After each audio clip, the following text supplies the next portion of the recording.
बिस्मिल्लाहिर्रहमानिर्रहीम class 9th की definition order of matrix. Student आज इसको डिस्कस करते हैं कि ऑर्डर ऑफ मैट्रिक्स क्या होता है।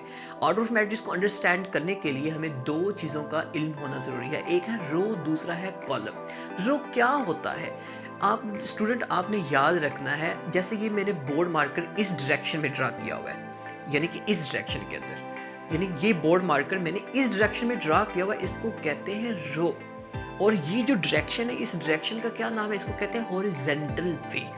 अगर यही बोर्ड मार्कर मैंने इस डायरेक्शन में ड्रा किया हुआ है तो ये डायरेक्शन है वर्टिकल, यानी वर्टिकल डायरेक्शन को क्या बोलते हैं, कॉलम बोलते हैं।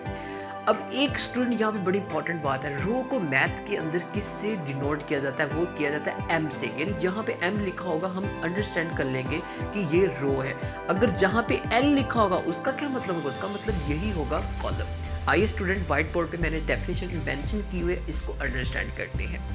डेफिनेशन मैंने ये लिखा, इफ अ मैट्रिक्स एम, यानी एक मैट्रिक्स एम है, हैज एम रो, यानी उसके अंदर एम रो है। जैसे अभी हमने अंडरस्टैंड किया कि रो को एम से लिखा जाता है, एंड एन कॉलम, देन उस मैट्रिक्स का जो ऑर्डर होगा वो क्या होगा, एम बाय एन। यानी आपने याद रख लेना एम बाय एन क्या है, किसी मैट्रिक्स का ऑर्डर का फॉर्मूला। कहीं भी लिखा हो एम बाय एन तो हम समझ जाएंगे कि किसी मैट्रिक्स के ऑर्डर है, यानी ऑर्डर का जो फॉर्मूला है वो क्या है, एम बाय। यहाँ पे स्टूडेंट एक गलती जो अक्सर स्टूडेंट करते हैं वो क्या है कि ऑर्डर जब लिखते हैं तो बाज़ का वो कॉलम पहले मेंशन कर देते हैं, यानी एन बाय एम भी कहीं भी मेंशन किया हुआ नज़र आता है, तो आपने ये मिस्टेक नहीं करनी।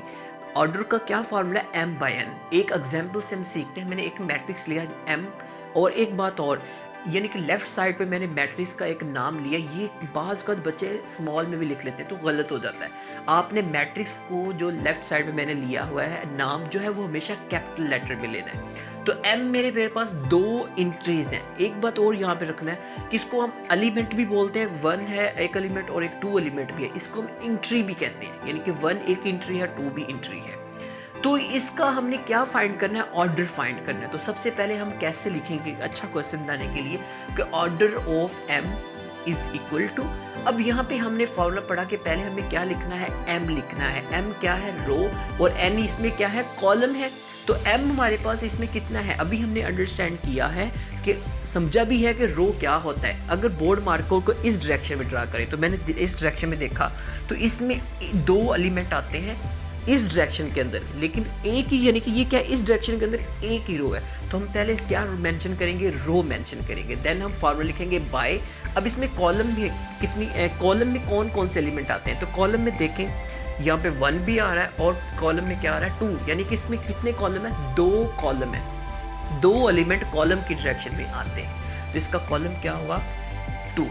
एक बात बड़ी इंपॉर्टेंट जो अक्सर स्टूडेंट क्वेश्चन करते हैं कि सर ये माइनस है, तो बेटा ये माइनस नहीं है, ये फॉर्मूला है। जैसे मैं फॉर एग्जांपल यहाँ पे एक मेंशन करूँ, मैंने समझाने के लिए कि अगर मैं लिखूँ कि m है और साथ में लिखूँ बाय, साथ में क्या लिख लूँ, n, मैंने क्या लिखा, m बाय n, तो बड़ा अजीब सा लग रहा है। तो इसको स्पेस, यानी कि ये जो डैश है ये स्पेस है, यानी कि m और बाय n को सेपरेट करने के लिए हम स्पेस का यूज़ करते हैं। ये थी ऑर्डर ऑफ मैट्रिक्स की डेफिनेशन। आई होप आपको समझ आ गई होगी। शुक्रिया।